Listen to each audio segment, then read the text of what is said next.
मध्य प्रदेश में विधानसभा चुनाव की उल्टी गिनती शुरू हो चुकी है। भाजपा के विधायक है और वर्तमान में प्रत्याशी सुदेश राय जिनका नामांकन भी रह गया, लेकिन सबसे बड़ी बात यह है कि आज सनी महाजन ने भाजपा ज्वाइन करी है। मुख्यमंत्री शिवराज सिंह चौहान ने उनको ज्वाइनिंग करवा दी। हमारे साथ जिला अध्यक्ष भी हैं, विधायक जी भी हैं और सनी महाजन भी है।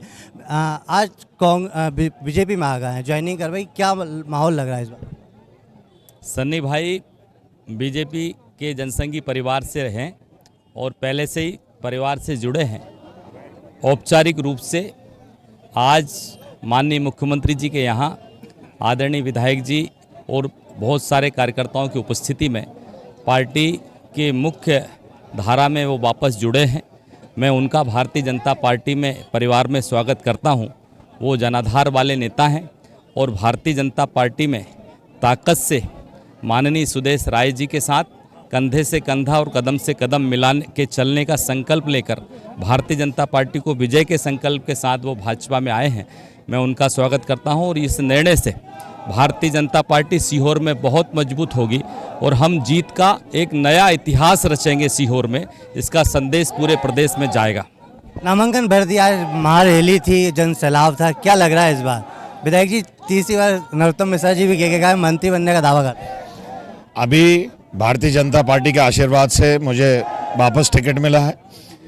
ये जो आपका सवाल है, ये मैं चुनाव नहीं लड़ रहा हूँ, ये सीहोर की जनता जो देवतुल्य जनता होता है। भारतीय जनता पार्टी का कोई भी चुनाव जो होता है वो जनता मतलब हमारे कार्यकर्ता लड़ते हैं और वही हमें जीत दिलाते हैं।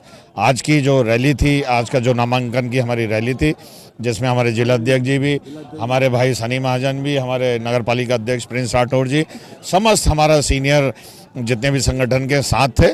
और यही मतलब हमारा जो परिवार की शक्ति है वो यही है कि पूरे गांव से शहर से सब लोग यहाँ एकत्रित हुए।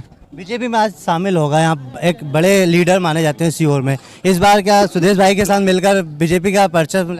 पूरा भारतीय जनता पार्टी का सीहोर जिले में वर्चस्व लहराएगा। चारों सीटों में भारतीय जनता पार्टी भारी मतों से विजय होगी और सीहोर विधानसभा में भी ऐतिहासिक वोटों से भारतीय जनता पार्टी की जीत होगी। गुड भाई जी देखने को नहीं मिले, नहीं लगे कि पता आप सामने हैं और आपके कार्यकर्ता पीछे से? नहीं, जीवन में ये काम ही नहीं करा।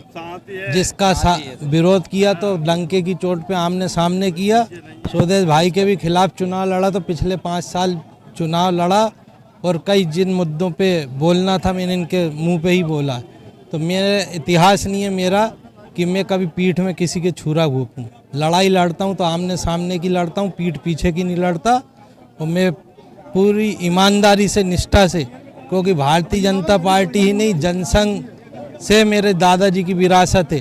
और ये जनसंघ, जनता पार्टी, फिर भारतीय जनता पार्टी, उसमें 3 पीढ़ियों से मेरे परिवार का एक सदस्य इसी पार्टी में आज तारीख तक कोई दूसरी पार्टी में नहीं रहा। और मैं ईमानदारी से, पूर्ण निष्ठा से भारतीय जनता पार्टी के साथ हूँ। लास्ट वाले जिला अध्यक्ष की 4 सीट है, चारों सीट पे क्या दावा कर रहा है इस बार सीहोर जिले की? सीहोर भारतीय जनता पार्टी का गढ़ रहा है। माननीय मुख्यमंत्री श्री शिवराज सिंह जी चौहान का गृह जिला है। उनका अपना गृह जिला, उनकी अपनी लोकप्रियता और हमारे सभी प्रत्याशी उनकी अपनी लोकप्रियता है और वो विकास से जुड़े हैं, जनता के प्रति में लोकप्रिय हैं। तो मैं सिर्फ कहने के लिए नहीं कह रहा, मेरी ये बात नोट करना। और ये 3 तारीख को अपन फिर मिलेंगे। चारों की चारों सीटें भारतीय जनता पार्टी जीतेगी और मध्य प्रदेश में भारतीय जनता पार्टी की पुनः सरकार बनेगी। तो ये था हमारे साथ तमाम दिग्गज नेता और सन्नी महाजन जिन्हें आज बीजेपी ज्वाइन करी है और भाजपा से प्रत्याशी सुदेश राय और जिला अध्यक्ष, इनका दावा है कि हम चारों सीट जीतेंगे। यानी कि मालवा क्षेत्र के महत्वपूर्ण सीटों में से ये मुख्यमंत्री शिवराज सिंह चौहान की सीटें मानी जाती है। कैमरामैन विजय के साथ एबीपी न्यूज़ के लिए नितिन ठाकुर की रिपोर्ट सीहोर से।